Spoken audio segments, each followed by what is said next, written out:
This article comes from CBSNews.com. New Jersey becomes third state to ban discrimination based on hair. And this was written by Sophie Lewis, December 21st, 2019. In December last year, a white referee forced a New Jersey high school student to cut off his dreadlocks or forfeit a wrestling match. This week, Governor Phil Murphy signed a law banning discrimination based on hairstyles associated with race. What they mean is our natural hair. They can't deny us employment opportunities. They cannot tell us, no, you cannot participate in a match with your natural hair, the thing that grows out of our heads. And this should have been something that was done decades ago, y'all. Governor Murphy signed Create a Respectful and Open Workplace for Natural Hair Act, also known as the Crown Act, into law on Thursday. It amends a current race discrimination law to include traits historically associated with race, including but not limited to hair texture, hair type, and protected hairstyles, such as braids, locks, and twists. The law makes it illegal to target people at work, school, or in public places based on these traits. Race-based discrimination will not be tolerated in the state of New Jersey, Governor Murphy said in a press release. No one should be made to feel uncomfortable or be discriminated against because of their natural hair. That's right. You know, the thing that grows out of our heads, we shouldn't be discriminated against because of that. I am proud to sign this law in order to help ensure that all New Jersey residents can go to work, school, or participate in athletic events with dignity. I'm glad he signed this, but this needs to be a nationwide thing. It shouldn't just be New Jersey, California, and New York that are embracing the Crown Act. This needs to be every state. Senator and presidential candidate Cory Booker praised the law in a statement saying, discrimination against black hair is discrimination against black people. That's right, it is. Because we are the only ones who are being discriminated against because of our hairstyle. Or because of our natural hair, the thing that grows out of our heads. So it is race-based. And no one should be denied a job, an education, or face discrimination because of their hairstyles. I agree with that. I have definitely felt like there's pressure to make your hair look and conform to a way that is not the way that it naturally grows out of your head. Well, I feel that pressure, Zakiya Smith. I felt it when I was younger.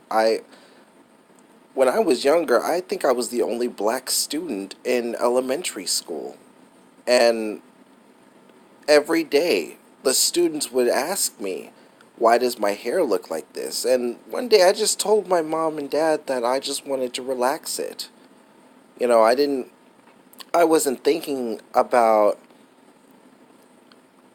essentially being my own self, my own person, my own, how do I put this? I wasn't thinking about being independent or outside of the norm at that time, so to speak.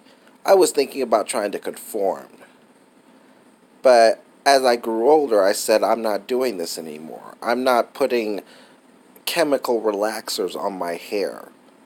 That stuff's not really made for our hair, y'all.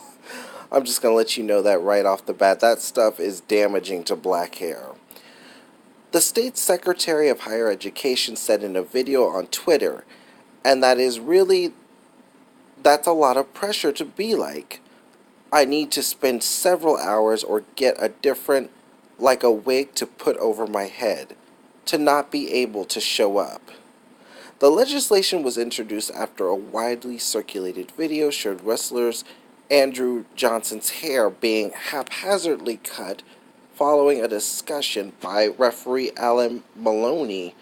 An investigation by the State Division on Civil Rights found that Maloney gave Johnson the choice of forfeiting the match or cutting his hair because an appropriate covering for his hair could not be located. Well, that's not really a choice. That's an ultimatum that he gave him.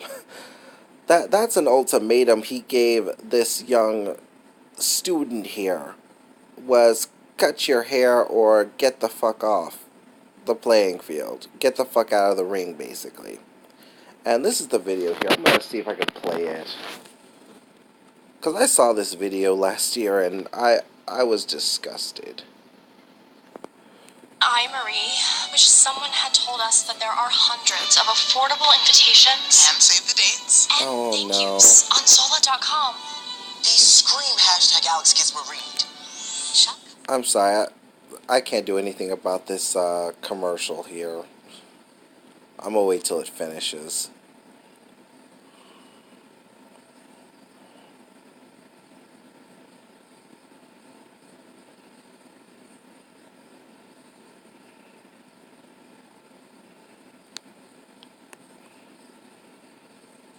A high school wrestling match in New Jersey sparked controversy after a white referee told a black competitor he had to cut his dreadlocks if he wanted to compete.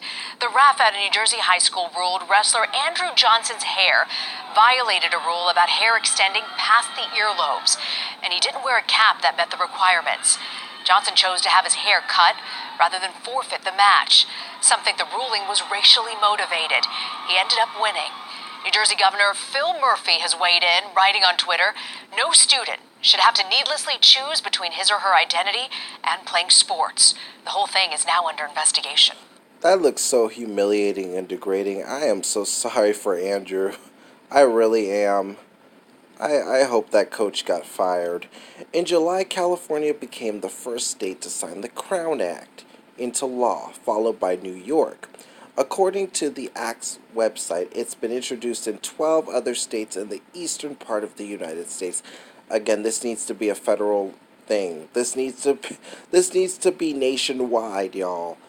While natural hair might seem like an irrelevant front in the never-ending battle against discrimination, we know that hair discrimination is too often used as a proxy for racism in ways that directly impact the success of people of color. What they mean by people of color is black people, because we're the only ones who have this hair texture. I wish they would just stop saying people of color, say African Americans or black people. In schools, courtrooms, and boardrooms. Yeah, because what they keep telling us is that they don't believe it looks professional. And it's funny because I've worked with a lot of these, quote, professional people who have hair all the way down to their ass cracks. So you tell me, does dreadlocks look professional or hair down to your ass crack? I mean, apparently hair down to your ass crack looks more professional than dreadlocks, but I don't know, you tell me. Adding hair discrimination to the protections offered in law against discrimination is an influential recognition of the myriad ways that racism expresses itself and provides people with a powerful tool to combat it. Yeah, that's right. That's right. And I'm glad that New Jersey is stepping up. I hope that other states start stepping up too. But anyways, that's all I've got for y'all today. Have a good day, night, morning, evening, wherever you're at in this world. Peace and love always. Bye-bye.